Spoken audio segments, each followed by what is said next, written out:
Assalamualaikum warahmatullahi wabarakatuh. Anda bersama saya lagi, Ustaz Azrul Ismail, UAI, di dalam podcast Santai Kopi bersama Mawib.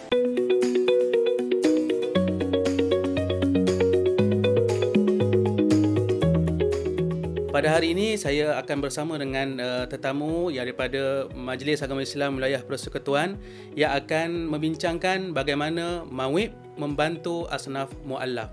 Bersama saya tetamu pada hari ini adalah Ustaz Muhammad Saiful Hafiz Vija bin Abdullah. Apa khabar Ustaz? Alhamdulillah. Boleh tak Ustaz perkenalkan diri secara ringkas dan apa tanggungjawab Ustaz di Mawib berkaitan dengan muallaf?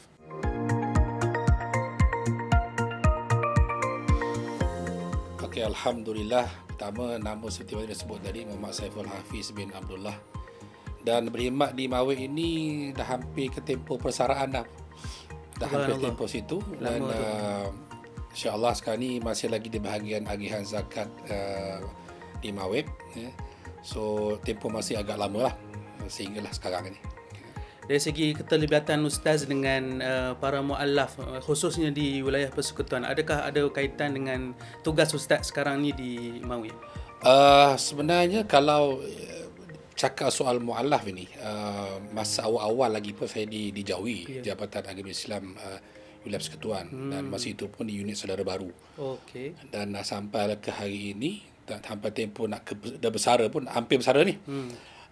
Muallaf dengan saya secara peribadi memang sentiasa continue lah. Dia berterusan dengan kunjungan muallaf datang ke kaunter-kaunter Mawib ataupun mohon bantuan maksudnya. Mohon bantuan. Juga dari segi pengajian, dan saya juga terlibat secara langsung pengajian-pengajian muallaf di bahagian-bahagian lain, termasuk di Jawi, di Perkim dan sebagainya. So hubungan dengan muallaf sentiasa rapat lah sehingga hari ini. Okay, Alhamdulillah. Maksudnya Ustaz adalah hero di mata muallaf, insya-Allah. Tak nak kata hero tu tidaklah, maknanya berterusan tu ada. Insya-Allah menjadi hero, insya-Allah, tanpa disebut nama, insya-Allah. Dari segi cabaran sebagai seorang muallaf, mungkin Ustaz ada nyatakan tadi Ustaz banyak bergaul dengan muallaf-muallaf kita di wilayah persekutuan dan sebagainya. Pada perkiraan Ustaz, berdasarkan pengalaman Ustaz, ada tak cabaran utama sebenarnya muallaf-muallaf ni apabila mereka peluk Islam? Okey, kalau bercakap soal cabaran, banyak cabaran sebenarnya ni. Even di saya sendiri pun, asal pun di situ sebelum ini pun. Antara cabaran terbesar bila dengan kalimah la ilaha illallah Muhammadar Rasulullah, pasti akan ada cabaran. Kita ambil contoh zaman-zaman Nabi dulu. Begitu juga Sayyidina Abu Bakar, Sayyidina Umar, Sayyidina Uthman, Sayyidina Ali dan sahabat-sahabat lain. Semuanya berhadapan dengan cabaran.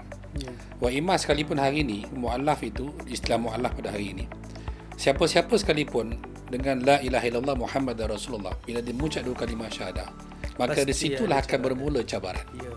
Sama ada cabaran daripada masyarakat, tetapi cabaran terbesar keluarga lah. Dengan keluarga, ibu bapa, adik-beradik, itu cabaran pertama akan bermula. Kemudian cabaran kedua di tempat kalau mereka bekerja, dan di situlah akan bermula cabaran yang kedua. Dan yang ketiga, cabaran masyarakat luar. Bagaimana penerimaan masyarakat kepada mereka lah. Kalau begitu, banyak cabaran yang mereka hadapi dari segi peranan Mawib. Bagaimana mereka nak memastikan muallaf ni, walaupun datang cabaran yang pelbagai sebagaimana Ustaz sebut tadi, peranan Mawib nak bagi mereka ini selesa, mereka terarah kehidupan mereka setelah peluk Islam. Adakah Mawib memainkan peranan?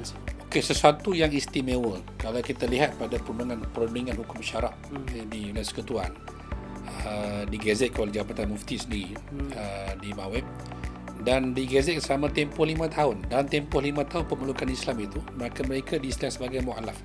Maka Islam muallaf itu adalah 1 hingga 5 tahun. Satu hari berislam sampai ke tempoh 5 tahun. Maka mereka dikategorikan sebagai muallaf. Dan di situ peranan Mawib cukup besar. Dan hari ini Mawib, kalau kita lihat, sesiapa saja yang berumur pemelukan Islam antara 1 hari ke 5 tahun itu, mereka secara automatik layak dibantu dengan pelbagai bantuan yang ada di Mawib, khususnya bantuan sara hidup atau bantuan perkahwinan, bantuan pendidikan dan sebagainya. Dalam tempoh 1 hingga 5 tahun. Dalam 1 hingga 5 tahun dia tidak ada hak kifayah. Subhanallah. Maknanya dia walaupun digaji 2,000, 3,000, 4,000, 5,000, tetapi Mawib menyantuni mereka, golongan mu'alaf ini, dia sebagai penerusan kepada satu bentuk motivasi sebenarnya. Menguatkan hati dia kepada agama Islam. Dan yang paling istimewa adalah dia tak terputus hubungan. Contoh, kalau di Mulut Islam berdaftar dengan Jawi atau di mana-mana agensi berkaitan pemeluk Islam di Malaysia ini, dan mereka tinggal di Kuala Lumpur, especially di Kuala Lumpur, Putrajaya dan juga Labuan, di wilayah Persekutuan lah, maka secara langsung mereka layak dibantu dengan bantuan sara hidup. Saya lihat zakat seumpama support system kepada golongan mu'alaf ini supaya mereka kelangsungan hidup dengan kelangsungan hidup walaupun mereka bekerja. Tetapi satu bentuk motivasi sebenarnya bahawa ada pihak-pihak yang memang mengambil berat akan diri mereka. Cumanya satu kekakan adalah ada sebagainya mereka tak tahu sebenarnya.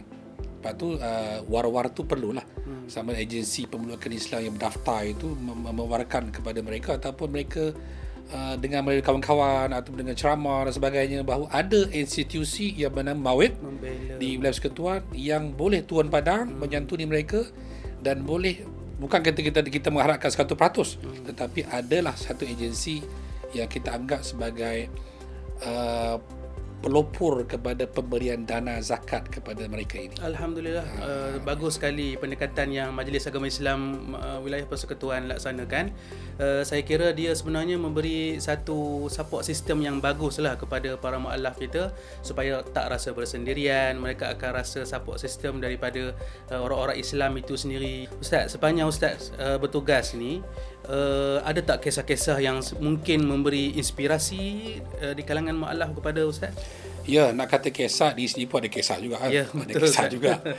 Cuma kisah itu dah lama lah berlalu. Cuma kisah-kisah baru ini, mu'alaf ini, kalau kita lihat, cabaran itu sentiasa ada.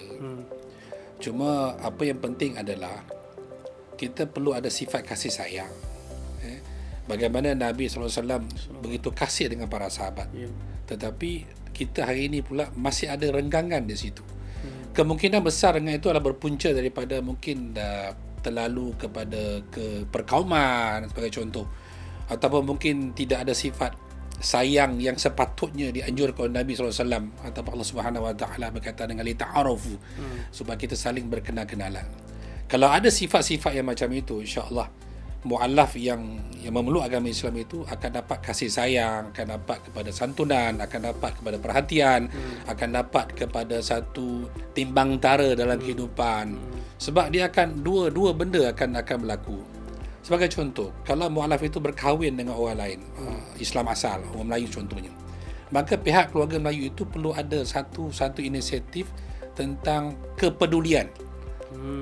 Kalau hanya setakat berkahwin tapi tidak peduli, maka akan berlakulah kehidupan yang songsang sebegitu. Kepincangan lah, maksudnya tidak ada balance dalam kehidupan. Ya, dia pula ada fizikal, ada spiritual, dua itu. Betul, bagus Ustaz. Dari segi saya lihat, kadang-kadang problem yang besar berlaku kepada orang mu'alaf ni ialah support daripada keluarga, daripada mereka mula peluk Islam sehinggalah sampai mereka meninggal dunia lah. Dan biasa yang kita lihat, orang yang memeluk Islam, mu'alaf ni, dia ada problem dengan keluarga dia yang masih belum Islam.